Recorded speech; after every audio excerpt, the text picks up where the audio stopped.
Do you disavow white supremacy, though? I think so. You only think so? No, the more you're pressuring me now, I'm not sure. Clip that, everyone, clip that.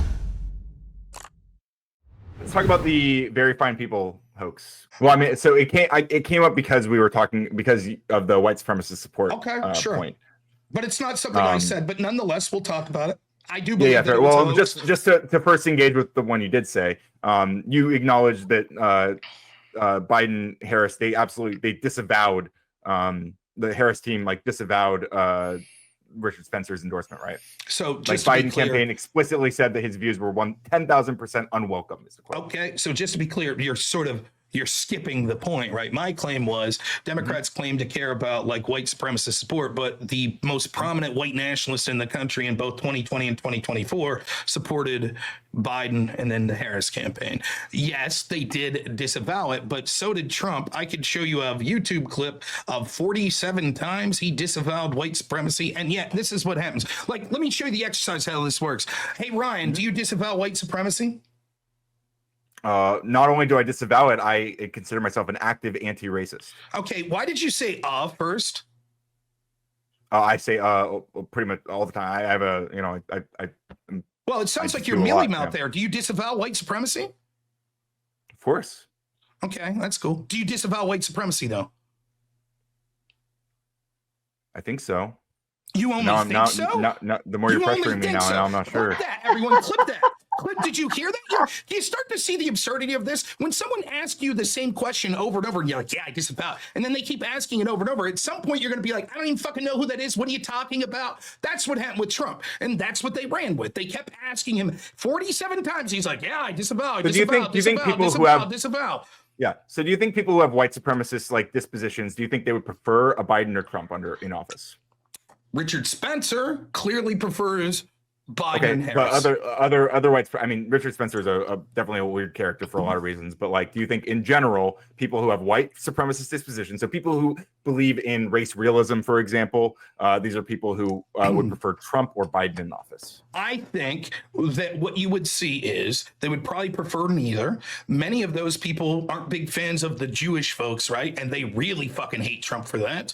And it has always been my contention. That specific subset. Yeah. It has always been my contention that the Democrat Party that hyper focuses on racial grievance policies would be more of a home for people that are white supremacists because they agree with the entire framework of the racial grievance policies. They just say it's not black people and Jewish people, it's white people. So they would feel more at home in the Democratic I would say Party. I would say that it's pretty clear that Trump ran very much and still actively engages with the like CRT bans and stuff like this, which critical race theory. Again, we had a long conversation about this years ago. I wish I could. I think I tried to repost it, but I think got flagged by Andrew or someone from his channel because it wasn't me. But anyway, besides, I know. I don't think it was you. Besides the point. We had a long conversation about how critical race theory is primarily asserting at its core that race is not a biological concept, but rather a legal mechanism for oppressing people of color.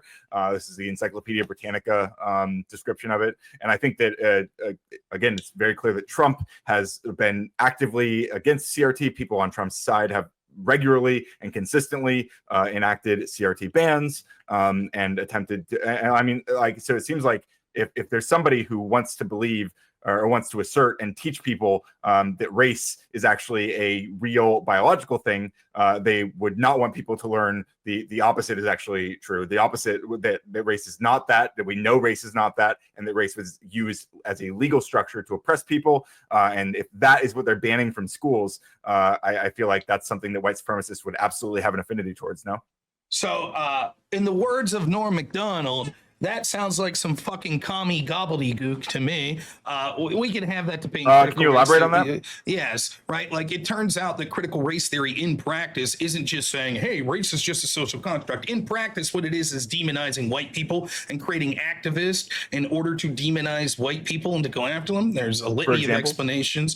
Like, for example, if you want me to bring up Chris Rufo, he has like 300 examples on his website. Chris Rufo is actually the one who popularized the whole war on critical race theory. He went on Fox Fox Correct. News and said CRT has become the default ideology of the federal bureaucracy, as if that's a bad thing for the federal bureaucracy, quote unquote, to believe that race is not a biological concept. That's and that because race it's was not just used that race as is a legal mechanism. It's not. It's because that's not the way that it's put in practice. In fact, even the founders of critical race theory, I remember looking at this, I forget their names, but back in the day said that their goal was to create activists in order to do this, to push back against sort of what they saw as like white patriarchy. They used queer theory, and I forget the name of the author that they used to create sort of basically Marxist. You say those things like they're bad.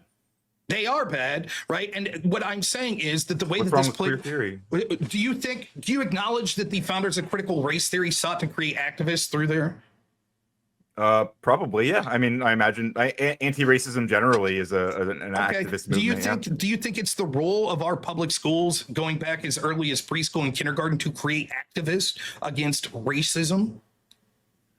I mean, if there's racism in I mean, potentially. Yeah, I think we want patriots who are going to fight against discrimination in our government. Absolutely. Yeah. I think a bunch of people like you got into the academic field, and that's why we see test scores on things like math and reading declining, because people like you are more interested in indoctrinating children into racial grievance politics than teaching the shit that they should be teaching, which is all the more reason that we should take the Department of Education and throw it in the fucking garbage. Nonetheless, I'll say none of this, the conversation on critical race theory has the Department of Education, just to be clear, that's what was used to ensure that desegregation happened, right? I don't give a shit what it was originally used for. Like, since the creation of the Department of Education, the scholastic achievements of children have precipitously declined when you compare us to other developed countries. Nonetheless, and you can attribute that directly to the Department of Education? I think that we can. It's a debate that we can have for another day, or at least it's strongly suggested that there so you're is speculating a correlation. That the Department of Education is Nonetheless, I'll say this as we are approaching the final minutes here, that none of this has fuck all to do with my claim that Democrats that seek to gnash their teeth about white supremacists supporting Donald Trump didn't have shit all to say when Barack Obama was taking photos with known black supremacists and black nationalists, nor did they have shit all to say when Richard Spencer and other white supremacists were publicly endorsing Kamala Harris and Joe Biden. They didn't have shit all to say about it. Again, Biden's team explicitly said they didn't want the support from Richard Spencer. And I think plenty of people also, I mean, I myself included, definitely at the time said that, we don't want Richard Spencer supporting the candidate that we like. It doesn't even make sense that someone who actually really wants white supremacy instilled would support this. If anything, it kind of feels like Richard Spencer was just he's kind of a troll in a lot of ways, and he was using this. Him. He believes this, right? He firmly believes that we need a hierarchy, and we actually need the bureaucratic state, and he thinks that Trump would be too much of an agent of chaos. I debated the fucking dude on it. So he thinks that Trump would be too much of an agent of chaos for him to implement his racial hierarchy. No, he doesn't believe Trump's trying to implement a racial hierarchy. To my knowledge, it didn't come up. No, I know. For Richard to implement his racial hierarchy. No. I don't think Trump. Thinks that deeply about racial hierarchy. Okay. Nonetheless, I'll just sum this up by saying this: it is clear that Donald Trump condemned white supremacy. What happened was the media made a big story, as did the Democrats. Oh my God, David Duke, and they went hair on fire. This is fucking crazy. And it didn't matter how many times Trump condemned David Duke or condemned white supremacy. None of that mattered, right? All that mattered was keep asking the question over and over. I thought just like the Charlottesville shit. About David Duke. He said he didn't know who he was at one point. So when he was referring to the very fine people on both sides, what was he referring to? Who? Where? The crux of what he was saying was this. First off, it's important to know this. He gave 3 speeches after Charlottesville. In all 3 speeches, he condemned racism, right? The third speech, the one where the fine people hoax comes from, was a speech that he was giving. I know that it's going to seem weird to you. Donald Trump does this thing where he actually goes out and talks to members of the press, not like the vegetable you voted for that just hides in his fucking basement. So it's weird. I get it. So he goes out to talk to the press about his economic plan. Well, I mean, when you're actually doing less work, I imagine that's so he goes out to talk to the press on this economic thing that he's initiated, and they are screaming about Charlottesville again and again. The point that Trump was trying to make, and he ends up being vindicated. Big deal, yeah. The point that he was trying to make, and he ends up being vindicated. What I think he was really trying to say was, it's not that there were good people on both sides, which I'll defend, and I think there were good people on both sides, but it's more that there were bad people on both sides. Because what was happening was groups like Black Lives Matter and Antifa that showed up with weapons to engage in fight and combat with these people. Everyone was lionizing them as they were good people, but they weren't. These are the same types of people that were beating the shit out of conservative groups like Patriot Prayer and conservatives that were going on college campuses to hear conservative speakers. And Trump was fed up with the fact that anytime a bad person does something that you could say, oh, they vote Republican, that the Democrats and the media are like, oh my God, you must answer for this. But when bad people do things that vote Democrat, it's like, no, those are really good people. Or it's not the Democrats' fault. So what Trump said was there were good people and bad people on both sides. Now, it's my belief that Trump didn't really know exclusively who was on both sides. He was just making a general claim about the tearing down of statues. You aren't necessarily a racist if you're against tearing down statues. There are good people tearing on down Confederate statues that were put up specifically in the early 1920s and 30s to tell Black people in the area that, hey, you're not really welcome here? Yes. You think anyone who was against the tearing down of statues across this nation was racist? I think it's more likely than not that they have at least racist like things they need to probably re-examine. I would say, yeah. If you're more in support of keeping a Confederate statue than at least like moving it to a museum or something, keeping it in a town square, I think that you definitely have some unexamined racism, if at best. There's this guy that just won the Democratic primary for mayor in New York. You know, Zohran Mamdani, is that his name? You know what I'm talking about? Mamdani, yeah. You're a I'm big aware. fan, aren't you? I could guess. From what I know about him, he seems like a pretty cool guy, I guess. Okay. You know, like he immigrated here or was naturalized, whatever. And one of the things he talks about is like he had a tweet about how shameful it is we still celebrate Christopher Columbus, right? You agree with that? Sure. Should we it's kind of Should we weird tear down that we do statues so of hard. Columbus? Should we tear them down? I don't want to tear them down. I think moving to a museum, perhaps. Okay, but let's say Democrats vote to tear them down, and I say no, don't do that. Am I racist? I think so just to be clear, what I said about the specific Confederate statues is that they were put up in the 1920s and 30s as a sign to say to Black people, especially in sundown towns, like, hey, you're not welcome here, which I think is a very different sentiment than the kind of founding myth of Christopher Columbus. I think that probably the average person that was protesting the removal of statues in Charlottesville, I'm not saying that you're right, but let's assume you are. I think the average person would have no fucking clue that was when those statues were put up. What they saw was a movement across this country to remove monuments to important people in this country, whether it be people like General Lee or the Confederates. But then remember when Trump said next? Remember when Trump said next they'll be coming after the founding father statues, and guess what happened? Are you also racist if you don't want them to take down statues of Thomas Jefferson? Were they ripping down Thomas Jefferson statues? Yeah, they took down statues and removed them. All sorts of the founding fathers took down paintings, statues, etc. Am I racist if I don't want that? Nonetheless, I'd be more concerned with the Confederate statues. The point I'm trying to make is pretty explicit context regarding Confederacy. I disagree. Why don't you come with me to my favorite place to go on vacation is Gettysburg here in Pennsylvania. Not that far away from me. Gettysburg. Love it. It's a great place. They have all sorts of Confederate statues and Confederate flags. They're not racist. They're You think they are? You might not think so.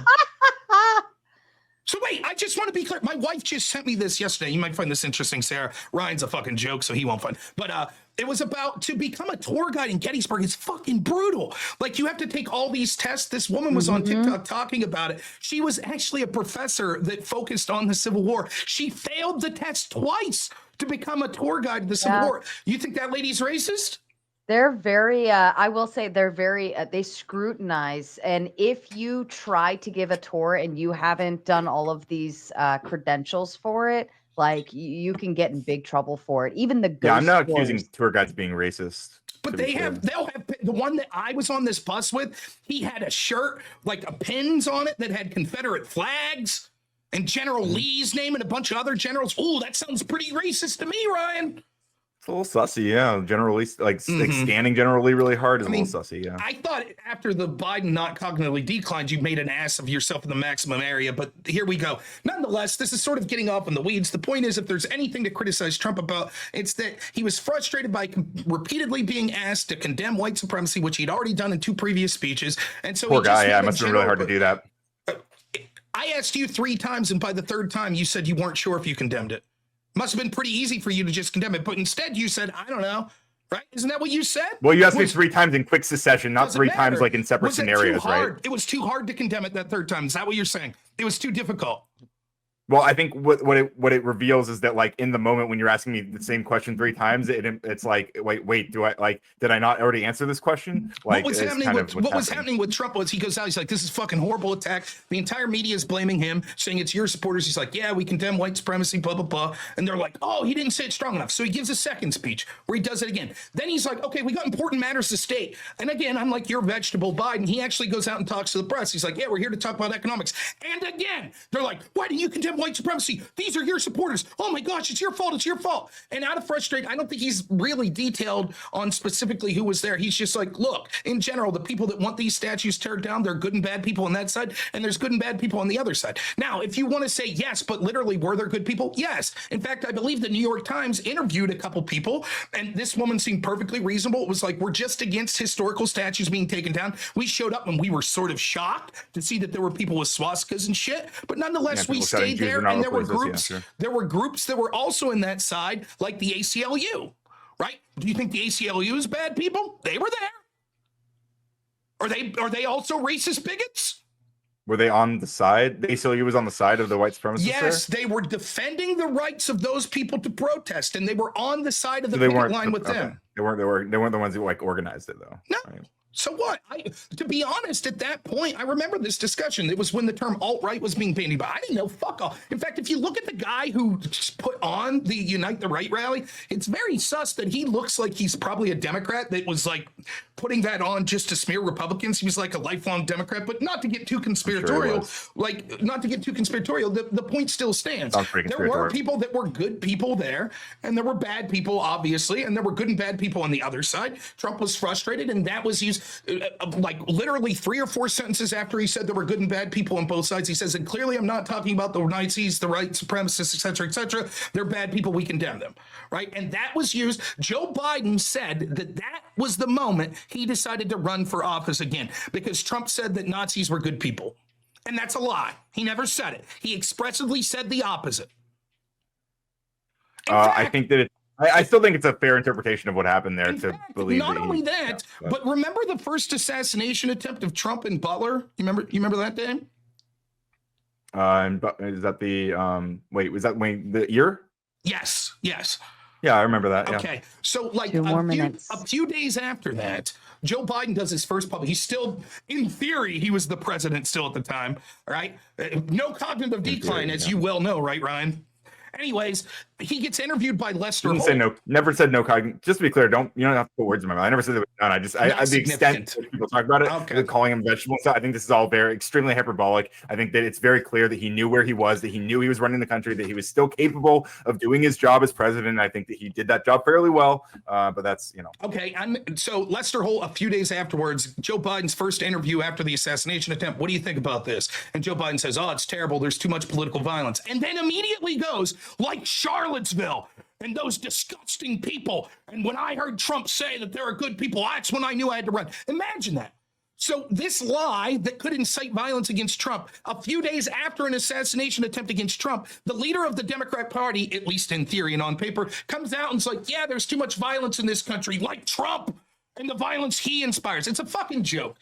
And the point I think Trump incites violence regularly. I mean, he's someone who does not shy away from violence. He, like, even in his initial campaign, he was saying, I knock the shit out of him. I'll pay for your legal fees. He's making jokes about Second Amendment people handling Hillary. Do Democrats incite violence? Not to the degree Trump does. I don't know of any examples that are so probably tonight, if you want to check real quick, Sarah, I bet we can find a live feed of another riot